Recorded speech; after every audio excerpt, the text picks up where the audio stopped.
8-year-old Nina and Tara Bailey moved through the glittering gold-leafed ballroom of the Grand Seoul Hotel with the synchronized, predatory grace of a high-end security detail. While the rest of the gala's elite sipped champagne and whispered about the night's digital security briefings, the twins were on a mission of their own. In their matching navy blazers and perfectly symmetrical braids, they didn't look like children playing. They looked like they were executing a tactical pincer movement. Their target was the most dangerous man in South Korea, a man whose presence caused a literal vacuum in the crowded room. Park Joon-ho, the lethal heir to the Park Syndicate, stood like a statue of cold marble under a massive crystal chandelier. His long black hair was pulled back into a sleek, severe ponytail, and his eyes, the color of flint, had been motionless for exactly 180 seconds. He was staring, and he wasn't staring at the art. The twins stopped exactly 3 feet from him, their polished loafers clicking sharply on the marble. Nina checked her watch with a sharp flick of her wrist, while Tara adjusted the lapel of her blazer and looked up at the giant. They didn't flinch, they didn't even blink. "Excuse me, sir," Tara said, her voice dropping into a professional, unnerving calm that hushed the nearby conversations. "You have been monitoring our mother for exactly 3 minutes and 12 seconds, based on standard surveillance protocols that exceeds the threshold of curiosity and enters the territory of a threat." Park Joon-ho looked down, and for the first time in a decade, the man who controlled the city's shadows felt the floor fall out from beneath him. He wasn't looking at children. He was looking at 2 smaller female reflections of his own soul. They possessed his razor-sharp brow, his calculating gaze, and the terrifyingly still stance that had made him the most feared man in the syndicate.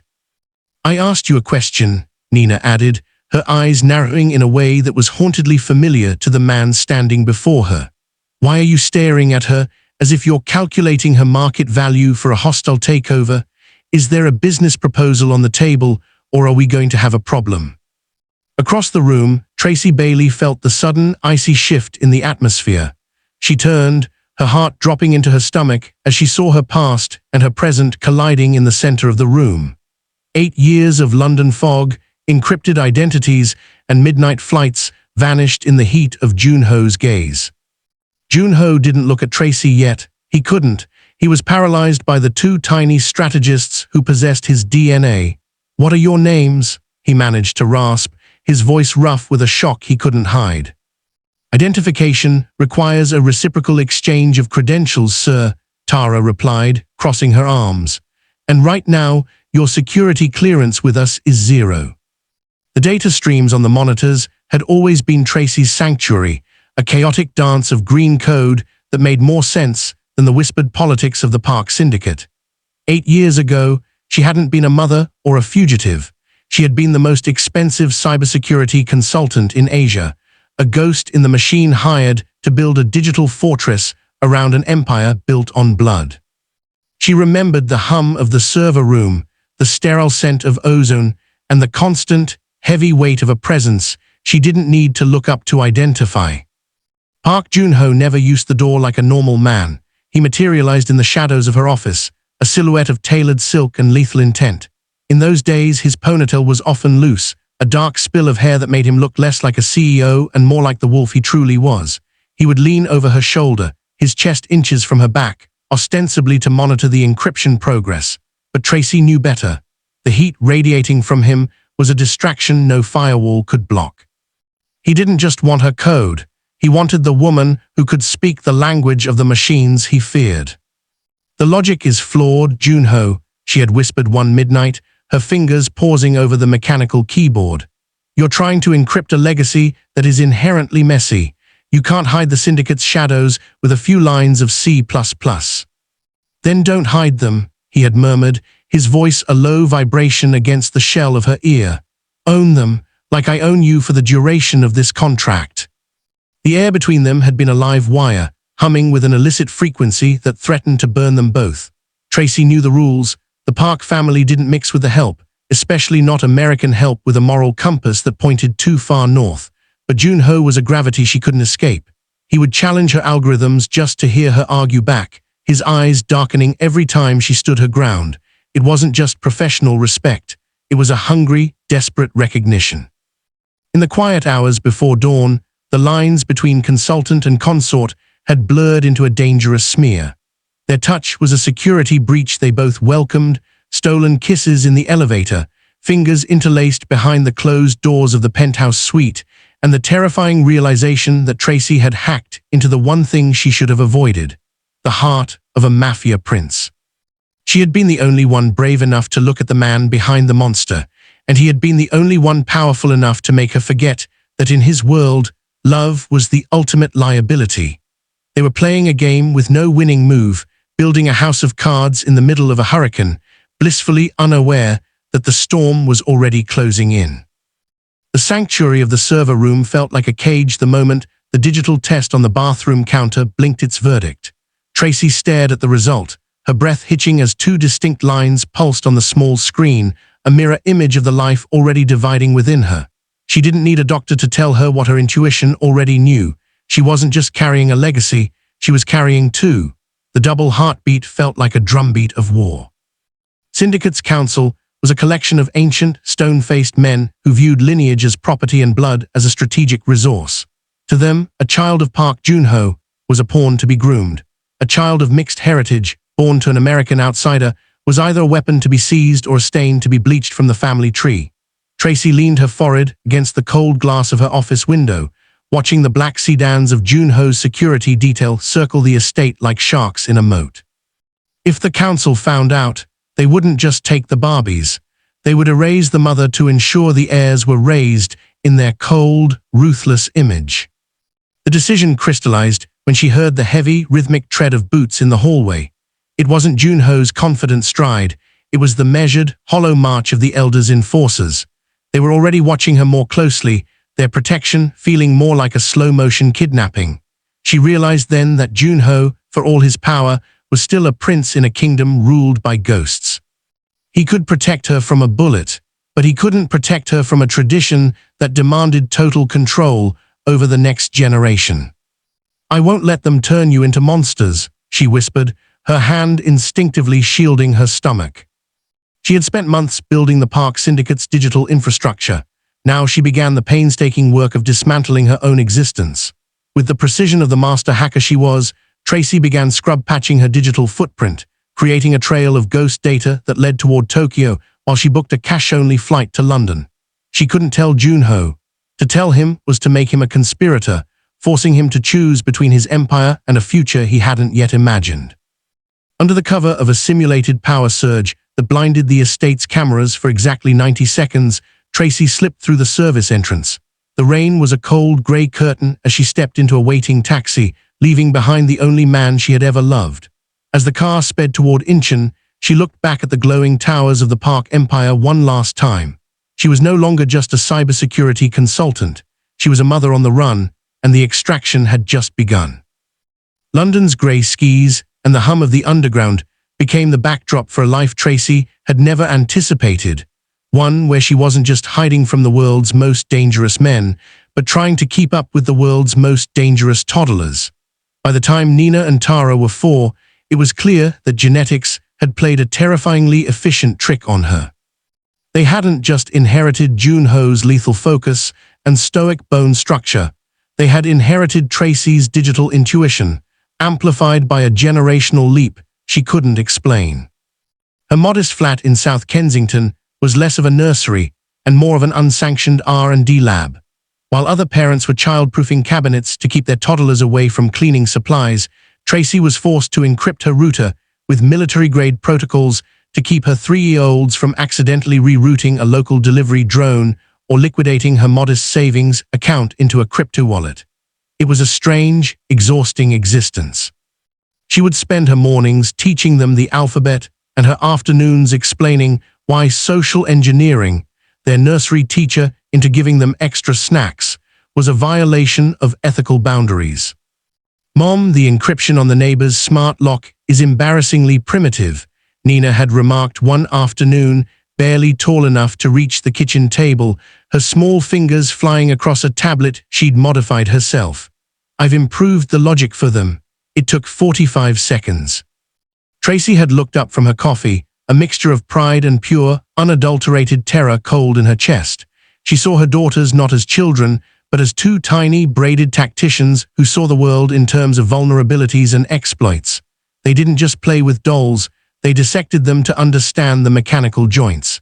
They didn't just read stories, they critiqued the protagonist's lack of contingency planning. They were Nina and Tara, her double trouble, and they were growing into a force that no amount of hiding could contain. She realized then that her daughters were a digital beacon. Every time they bypassed a firewall for fun or optimized a piece of public software, they left a fingerprint, a footprint of genius that was unmistakably a blend of the Bailey and Park bloodlines. She was raising them in a bubble of safety, but the bubble was thinning. The twins weren't just bypassing firewalls before they could ride bikes. They were building a bridge back to the life she had tried to burn. Every day they grew smarter, the distance between London and Seoul felt shorter, and the shadow of the Park Syndicate felt a little less like a memory and more like a destination. Tracy knew the clock was ticking. You can't keep a lightning bolt in a bottle forever, especially when there are two of them. The digital summons arrived not as a request, but as a scalpel, precisely slicing through the quiet life Tracy had built in London.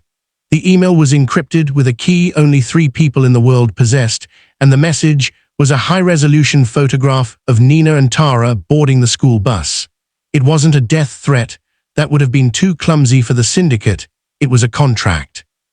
A major Korean hotel chain, a subsidiary of the Park Empire's rivals, had been hit by a catastrophic ransomware attack, and the anonymous sender made it clear. If Tracy didn't dismantle the breach in person, the security of her daughters would be permanently compromised. Tracy understood the cold geometry of the trap. Returning to Seoul was the one thing she had sworn never to do, but the blackmail left her with no exit strategy. She couldn't leave the twins in London, where they were already being monitored. Her only choice was to hide them in plain sight. She activated the Seoul Protocol, a contingency plan she had spent years refining in the dark of her mind. It involved ghosting their travel records, using 4 different connecting flights, and ensuring they landed at Incheon Airport not as the Bailey family, but as a minor diplomatic attaché from a fictional NGO. Rule 1, silence, Tracy whispered as they touched down, her eyes scanning the terminal for the glint of a camera lens or the familiar, broad-shouldered silhouette of a syndicate enforcer. Rule 2, if anyone speaks to you, you are tourists from Toronto. Rule 3, no hacking public Wi-Fi, not even for fun. The twins, dressed in matching trench coats and oversized sunglasses, looked more like miniature agents than vacationing children. They moved with a disturbing level of environmental awareness, their gazes never lingering too long on any one person. Nina tapped her phone, her thumb hovering over an emergency kill switch that would scrub their entire digital presence in 3 seconds. She didn't look scared, she looked bored, which was far more dangerous. Tracy's heart hammered a frantic rhythm against her ribs as they checked into a boutique hotel far from the Park Syndicate's usual territory. She kept the lights low, the curtains drawn, and the Do Not Disturb sign permanently fixed to the door. She was a woman walking a tightrope over a pit of vipers, trying to solve a billion-dollar cyber crisis by day while playing a desperate game of hide-and-seek with a ghost. She told herself that if she moved fast enough, if she stayed invisible enough, she could finish the job and vanish before Joon-ho even realized the woman who stole his heart was breathing the same city air. But as she watched the twins staring at the Seoul skyline with an eerie sense of recognition, Tracy knew that some protocols were meant to be broken. The heavy mahogany doors of the hotel's private executive suite didn't just close. They sealed with a click that sounded like a prison bolt. Tracy stood by the floor-to-ceiling window, her silhouette sharp against the neon sprawl of Seoul, her heart a frantic bird against her ribs. Park Joon-ho was no longer a ghost in her code. He was a mountain of tailored wool and cold fury standing 3 feet away, his presence so thick it felt like he was stealing the oxygen from the room. He had cornered her, his ponytail sleek and his jaw tight with 7 years of unanswered questions. But as he stepped forward to demand the truth, a small, rhythmic tapping stopped him cold. Nina and Tara were already seated at the massive conference table, perched on a stack of thick legal directories to reach the surface. They looked like 2 miniature judges presiding over a high-stakes deposition. Nina clicked a heavy fountain pen, her gaze unwavering, while Tara slid a thick, spiral-bound dossier across the polished wood toward Joon-ho. "The emotional confrontation will have to wait, Mr. Park," Nina stated, her voice a terrifying echo of the man she was addressing. "Your biological claim to our DNA is a matter of record. However, your suitability as a paternal figure is currently at a 0% confidence interval. You are here for the vetting process." Joon-ho looked from Tracy to the dossier, his eyes wide with a shock that bordered on a laugh. "Vetting? I am the head of the Park Syndicate. I don't sit for interviews. In this room, you are a candidate for a position you have neglected for 2,920 days, Tara countered, tapping her tablet. "You will find 50 questions inside that folder. They cover everything from your conflict resolution strategies and moral alignment to your ability to identify a severe nut allergy versus a mild skin irritation. Nina will record your responses. I will analyze your micro-expressions for deceptive patterns." Tracy watched, half horrified and half endeared, as the most feared man in Korea slowly took a seat. He looked at Tracy, a silent plea for help in his eyes, but she simply crossed her arms and leaned against the glass. He had wanted the truth, now he had to survive it. "Question 1, Nina began, her pen poised over a notebook. "In the event of a three-front hostile takeover involving both digital and kinetic warfare, would you prioritize the extraction of your heirs or the preservation of the syndicate's liquid assets? Choose carefully, Mr. Park. Your response time is being logged." Joon-ho stared at the two little girls, seeing his own relentless bloodline staring back. He realized then that he wasn't just dealing with a secret he had lost. He was dealing with a future he wasn't sure he was smart enough to lead. He cleared his throat, his gaze softening as it landed on Nina's expectant face. "The assets can be rebuilt," he said, his voice dropping into a register of absolute sincerity. "The heirs are the only thing that cannot be replaced." "Response noted," Tara whispered, her eyes glued to his face. Heart rate elevated, but pupils remained dilated. "He's telling the truth, Nina. Proceed to question 2, dietary restrictions and the ethical implications of processed sugar." The stillness of the safe house was shattered not by a bang, but by the clinical, rhythmic chirping of Nina's handheld proximity sensor. Outside, the rain lashed against the reinforced glass, masking the footfalls of the Kang Syndicate's elite strike team as they scaled the perimeter wall. The rival family had smelled blood in the water. They believed Joon-ho's sudden focus on a foreign woman and 2 children was a sign of softening, a new jugular vein waiting to be opened. They were half right about the weakness, but they had fundamentally miscalculated the nature of the children they were sent to abduct. "Thermal signatures in the North Corridor," Nina announced, her voice as flat as a weather report as she tapped a series of commands into her tablet. "They've bypassed the external gates. 7 hostiles. Equipment indicates high-grade dampeners." Tracy reached for a hidden panel in the wall, but Tara was already a step ahead, sliding a tactical stun baton from her blazer sleeve with a practiced flick. The 8-year-olds didn't look terrified. They looked like they were finally getting to run a live simulation. While Tracy prepared to defend the room, the twins moved with the eerie, synchronized efficiency of a 2-man army. "Mom, don't engage the hallway," Tara whispered, her eyes tracking a digital map of the building. "Nina is currently rerouting the fire suppression system to flood the north wing with halon gas. We've already isolated the ventilation for this room." A muffled explosion rocked the floor below, followed by the rapid-fire staccato of suppressed gunfire. Downstairs, Joon-ho was a whirlwind of violence, a predator protecting his den, but the Kang assassins had sent a secondary team through the ventilation shafts to bypass him. They expected a terrified woman and weeping girls. Instead, as the vent cover hissed open and the first masked operative dropped into the room, he was met with a high-frequency acoustic pulse that sent him clutching his ears in agony. Tara stepped into the man's guard before he could recover, using his own momentum to sweep his leg and planting a precision strike to his pressure point. Nina, meanwhile, never looked up from her screen. 3 more at the door. I'm locking the magnetic seals and electrifying the handles. They'll be incapacitated in 4 seconds. The smell of ozone and singed electronics filled the air as the door handles sparked blue. Screams of shock echoed from the other side. When the door finally groaned and Joon-ho kicked it open, his face splattered with the red reminders of his own battle, he stopped dead. He saw one assassin unconscious on the floor and two more twitching in the hallway, while his daughters sat calmly on the rug, Nina checking her battery levels and Tara inspecting the tactical gear of the man she just neutralized. "You're late, Mr. Park," Nina noted, finally closing her tablet. "The breach was contained 62 seconds ago.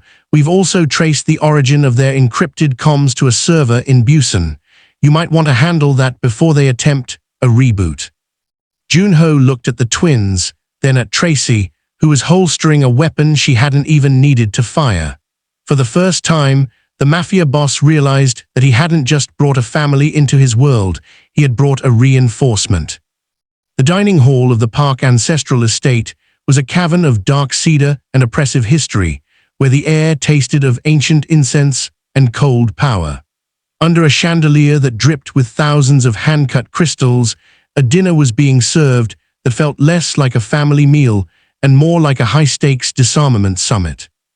Joon-ho sat at the head of the table, his presence commanding but noticeably strained, while Tracy occupied the opposite end, her gaze flicking between her former lover and the two small, braided architects of the evening's agenda. In the center of the table, flanked by bowls of untouched japchae and steaming galbijjim, sat a pristine, leather-bound document. Nina tapped her silver chopsticks against the rim of her porcelain bowl, a rhythmic sound that acted as a gavel.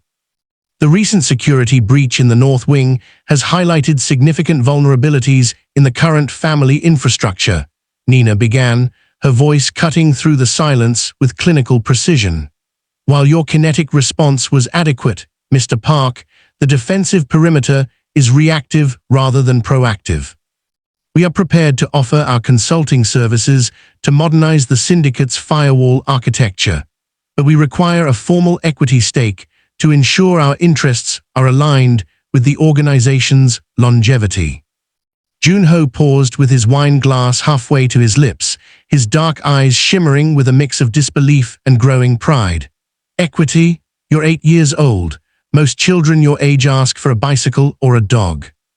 "A dog is a depreciating asset with high maintenance costs and zero tactical utility," Tara countered, sliding a tablet toward him that displayed a complex series of bar charts and risk assessment graphs. "We are proposing a transfer of 5% of the syndicate's non-voting Class B shares into a diversified trust. Furthermore, we require a dedicated 24/7 protection detail that reports directly to us, not the council. We've already vetted a shortlist of 3 former intelligence officers who are currently disgruntled with their government pensions."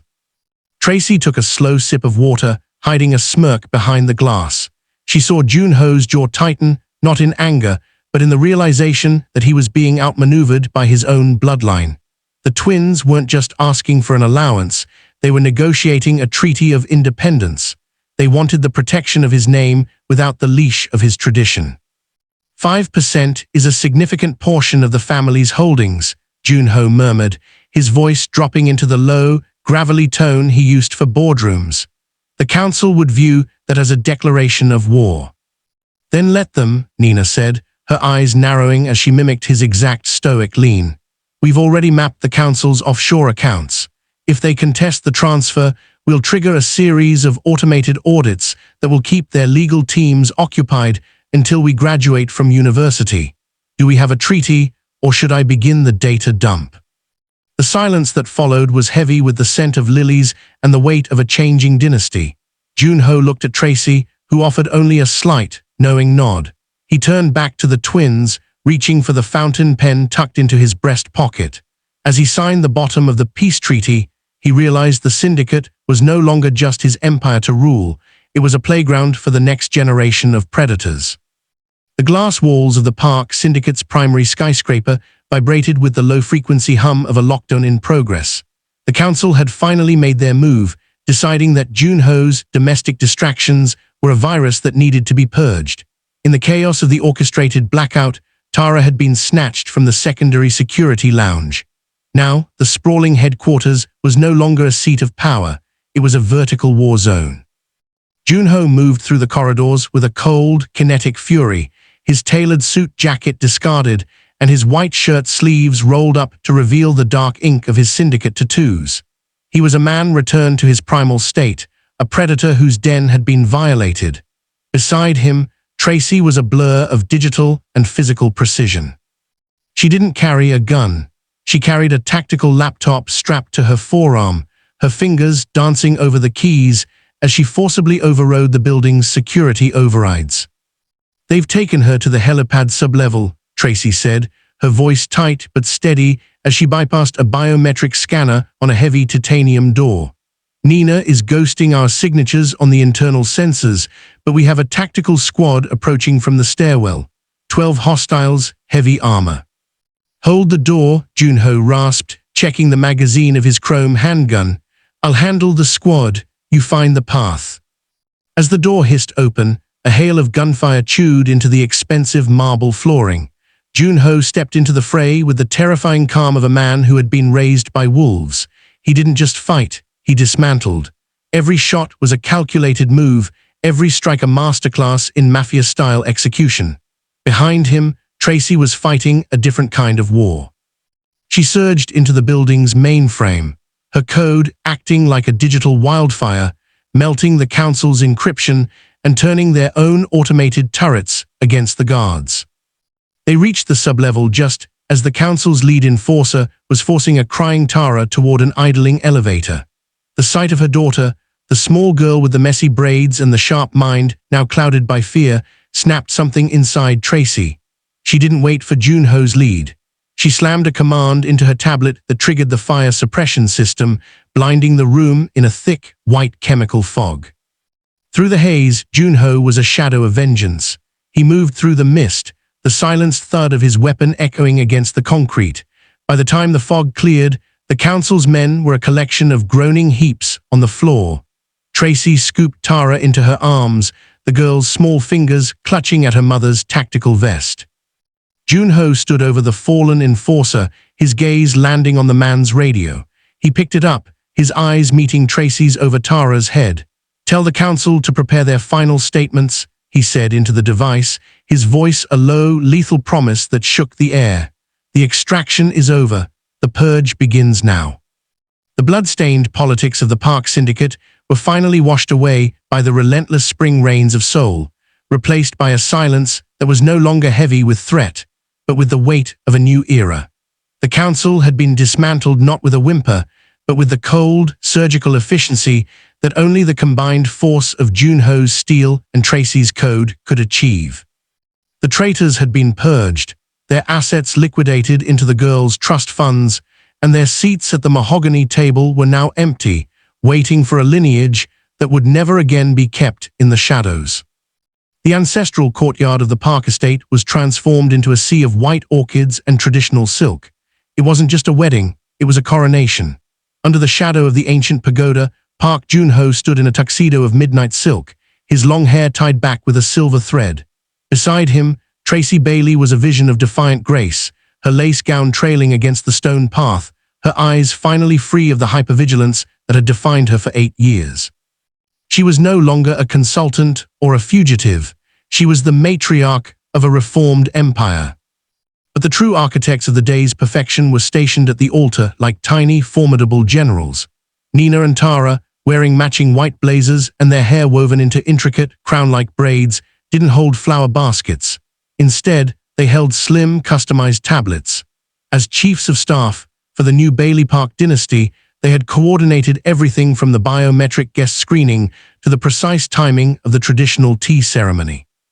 The atmospheric pressure is holding, and the guest list is officially 98% compliant with the new loyalty protocols, Nina whispered into her earpiece, her eyes scanning the crowd of bowed heads. "Proceed with the exchange of vows." Tara nodded, tapping a command that sent a subtle signal to the live string quartet. "And tell the kitchen that if the celebratory noodles are even a degree below 65 Celsius, they'll be facing an immediate performance review." As Joon-ho took Tracy's hands, he looked down at his daughters and then back at the woman who had survived it all. He didn't see a Mafia syndicate anymore. He saw a fortress built on a different kind of strength. When he slid the ring onto Tracy's finger, the twins synchronized a digital release of white petals that cascaded from the eaves of the palace like a software-generated dream. The ceremony concluded not with a kiss, but with a declaration. Joon-ho turned to the assembled remains of the syndicate's elite, his hand resting firmly on Tracy's waist, while Nina and Tara stepped forward to flank them. "The old ways are dead," Joon-ho's voice rang out, cold and absolute. "The Park Syndicate is now a family business, and as you can see, the new management is already watching you." Beside him, the twins adjusted their blazers in unison, their identical, calculating gazes sweeping over the crowd. The new dynasty had arrived, and it was perfectly, lethally optimized.